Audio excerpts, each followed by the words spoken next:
Howdy. Welcome to my runcast. It's been a minute. One of my brothers came to visit. My brother John brought his family. So I haven't seen my brother until now for 12 years. I saw him at his wedding, which is when Kevin and I were like getting ready to move to Thailand, and haven't seen him since. He's got 2 kids now.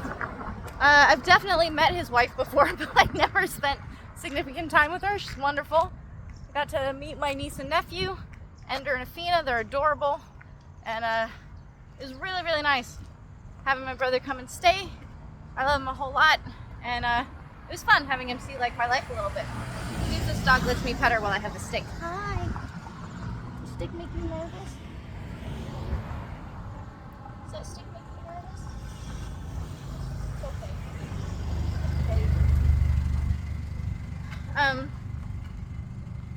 So that was cool. Very, very happy about that. And he's in Phuket now.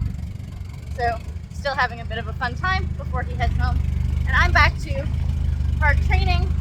I have a fight coming up that I'm getting ready for. It's kind of like, I don't know. I don't have like fight camps. I never have. So I've had like different preparations leading for fights where I'll like add something in or something like that, but it's not a fight camp because I never stop training. And unfortunately, so I broke my foot last year that I didn't know it was broken. I knew it hurt a lot and it was getting harder and harder to stand on it. And when I finally got it x-rayed and went to see this podiatrist, they're like, oh yeah, your sesamoid bones are broken. And he made me an insert for my shoe that I had to wear 24/7 for 3 weeks, which was really hard. Like you can't even shower without it. It's really intense. And then I thought he had said to me, after the 3 weeks, it'll be as healed as it's gonna get. And then only wear the orthotic when you're doing like an exercise, like when you're running or something. That's what I heard. That's not what he said. He said stop wearing it. So it's basically like you had a cast and the bone healed and then you don't wear the cast anymore. It's not like a retainer where you like still wear it at night or something. So my bones are starting to separate again a year later. And I have to do it all again. So I went and I got a new orthotic fitted and he's making it right now. So I won't have it until just before my fight. So I have to wait until after my fight to do the 3-week thing. And then he's gonna make a second one after it heals for another 3 weeks in order to fix how I walk so that hopefully it won't happen again. So I have like a 6-week in shoes recovery thing coming up.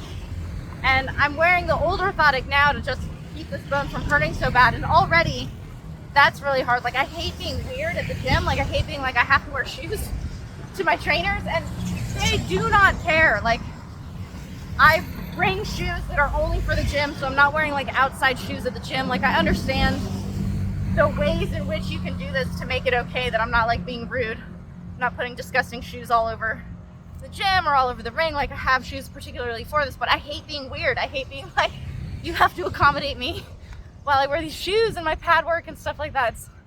It really bothers me, and I'm about to have 6 weeks of it, so I'm at the like start of it, and it's probably gonna end up being like 8 to 10 weeks actually. Whatever.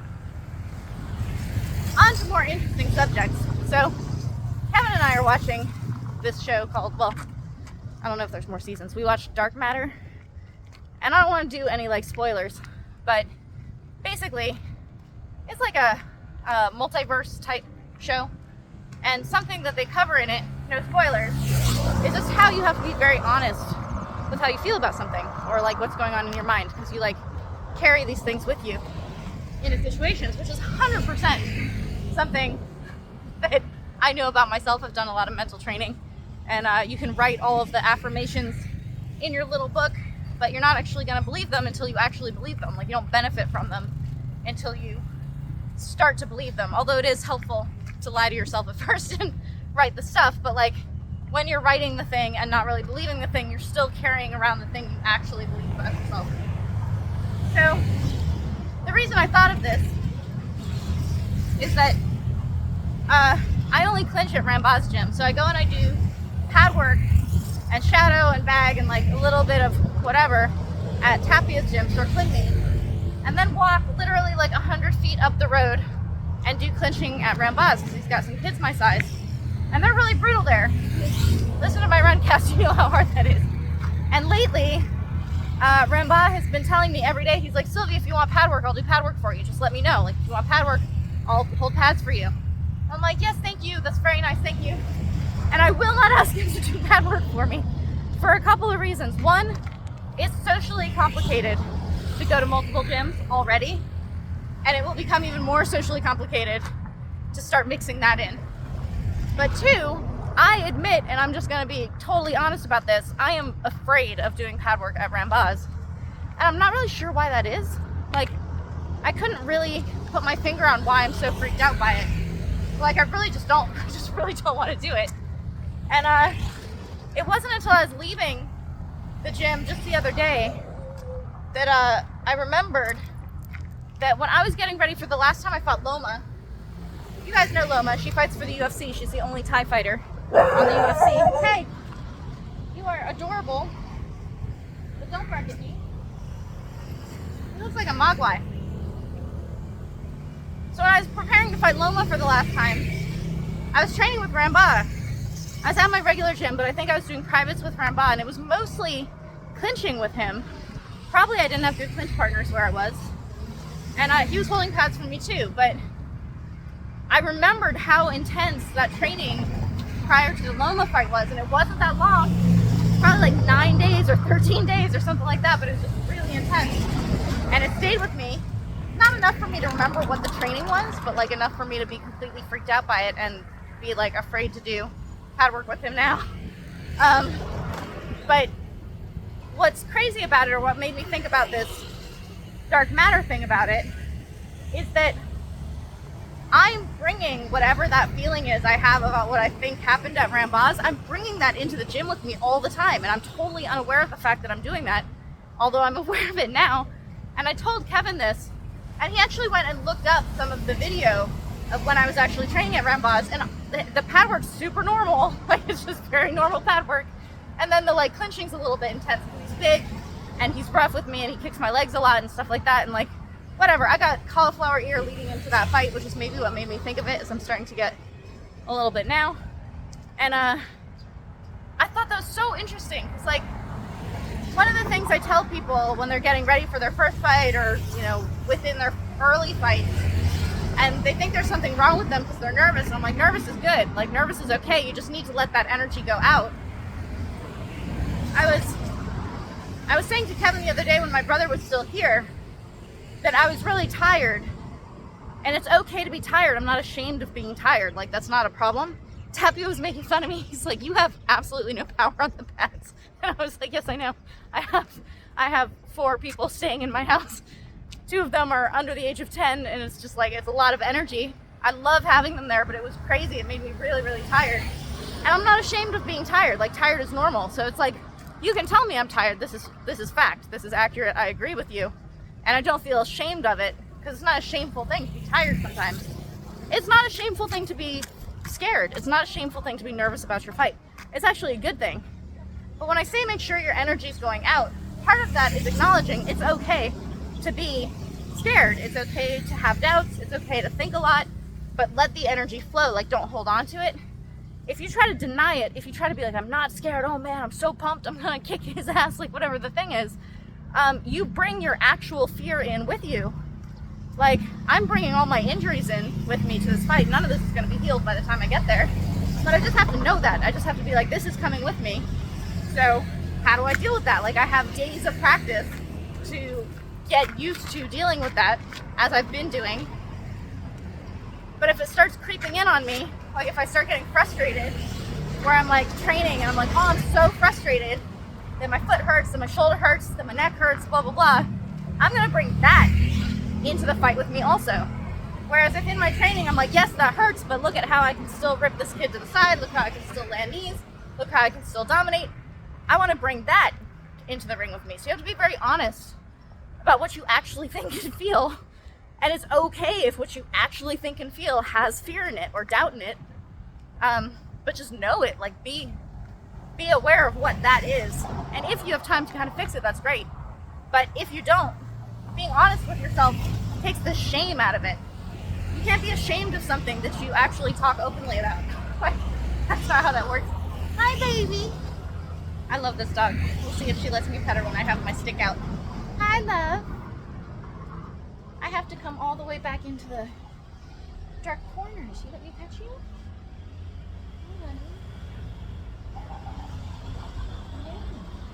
She's up on her table. What a good baby. Got those long, beautiful nails. I'm sorry to put the stick near you.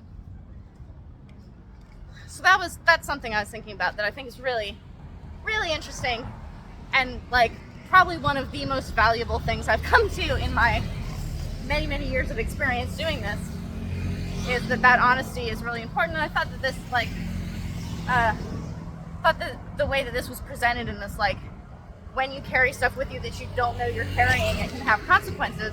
That's totally the fight game. That's totally what happens. And that's what I'm going into practice. I'm going into Rambaugh's gym for practice. There's no like intense peak experience fight thing happening. It's just daily practice.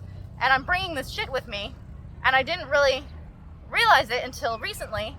And when I actually realized it and faced it and acknowledged it, I'm like, huh, okay, it's still coming with me, but it's less significant. Like, it doesn't get in the way of things as much. And that's helpful. And then this other thing I was thinking about actually came out of a therapy session I had. I have an analyst, so that's Jungian. So we talk about dreams a lot. We like analyze my dreams a lot. But so I had this dream that I won't go into because that's boring.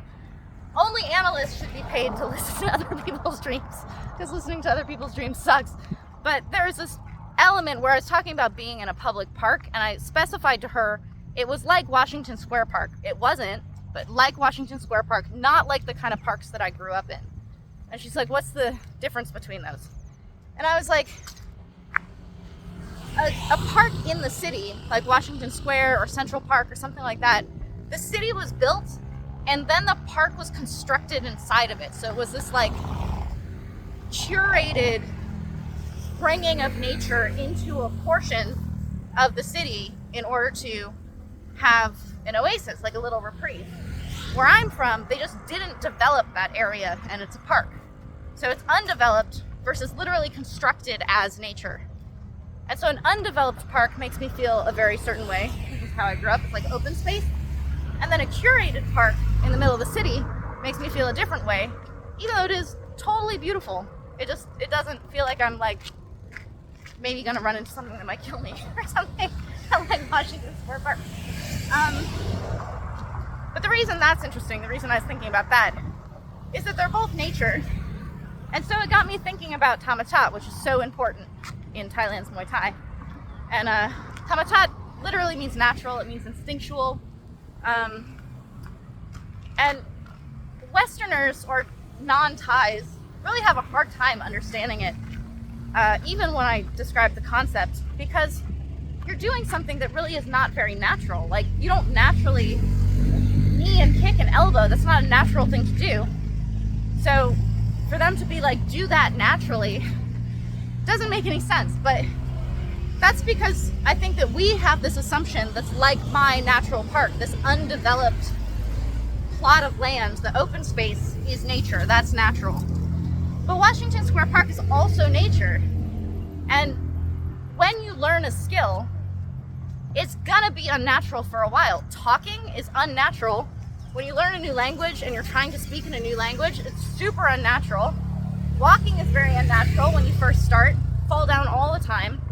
But then the more you do it, the more it becomes a skill, the more it will become natural to you. And that's the natural that Thais are going after. They're not like, harness your nature in how you very naturally pick. They're like, stop straining so much and do it in a like, I'm natural and relaxed, like this could become my nature thing. And so there are layers to learning your skill and becoming natural in it. So like Sanchai, Karahat are incredibly natural. Like when they're moving, you're like, God, they make it look so easy. It looks so natural. Jamwo from the Golden Age. He's like near Samar's age. His Chaya was Playboy. And Karahat said to me, it wasn't very beautiful. Like, his weapons weren't very beautiful, but God, he was so natural. Like, he was very Tamachat in the way that he fought, and he really liked it. And he was the favorite fighter of my old teacher, Kurnu. So he talked about John Bull a lot, and probably what he liked about him was how natural he was. This kind of like charisma that he had in the ring, rather than like, oh, look at that amazing backflip thing that he can do, because that's not necessarily what makes you like a particular fighter, even though they might have really incredible skills. But they make that skill look natural over time, and it's from putting forth effort. You put forth effort to shape the words so that you're actually pronouncing the words that you're trying to say. But then you stop trying to pronounce the words. Like, I don't have to think about how to say confiscate every time I say confiscate. It just comes out, and every time I can say it 8 times, it'll come out the same every time. Confiscate, confiscate, confiscate. Like, it's natural, because I know the shapes my mouth needs to make in order to say it, and I know it so well that it just comes out naturally. If you're saying a word that you don't know very well, not that you don't know the meaning of, but that you haven't actually said very often, you might have to slow it down. Like, it might come out a little bit less natural. My mom, when she cusses, which is crazy, it comes out super unnatural. She pauses, and it like really emphasizes the word, and it's the worst. She actually is better at cussing than almost anyone else I know, because words that I use as filler, like in between stuff, when she says it, it's like you stop and you hear what she's saying, because it's so jarring. And that's part of like how she's using it and how she's pronouncing it. Whereas I, use it as filler, and so the way I pronounce it is like overly natural, and so it actually doesn't even have the emphasis that I might necessarily want it to have.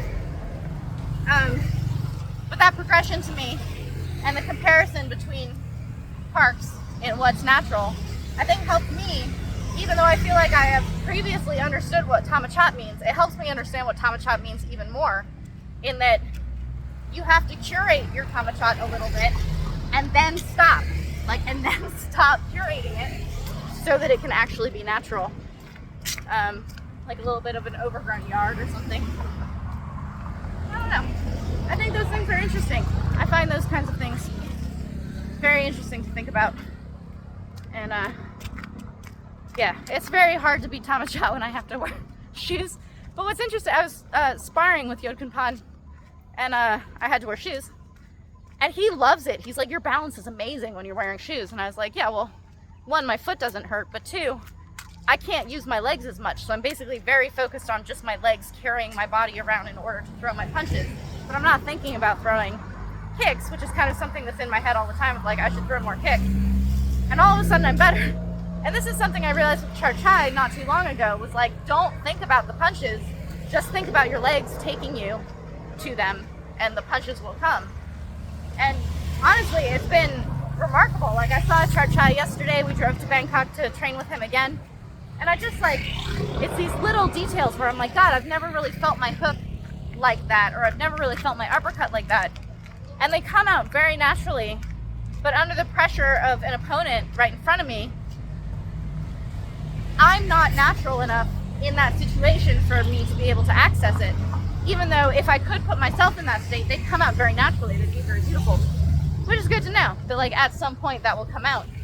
But this morning when I was sparring with Yodkin Pan, I started doing a couple of things that Charchai had kind of like told me to try yesterday, and they were coming out so easy, so natural. And Yodkin Pan was just freaking out. He was like, that's amazing, what are you doing? Like, you're just totally disappearing to the side, and it's very exciting to be like, I didn't think I'm gonna do this thing. I just let the natural part of it come out. These dogs are crazy. I don't know you guys. Are you babies? Hi. Looks like the dog from Ghostbusters. Hi. Wait! Fuck. This dog almost got run over by a car right in front of me. And that means I'm gonna go. I am stressed. These dogs are stressed.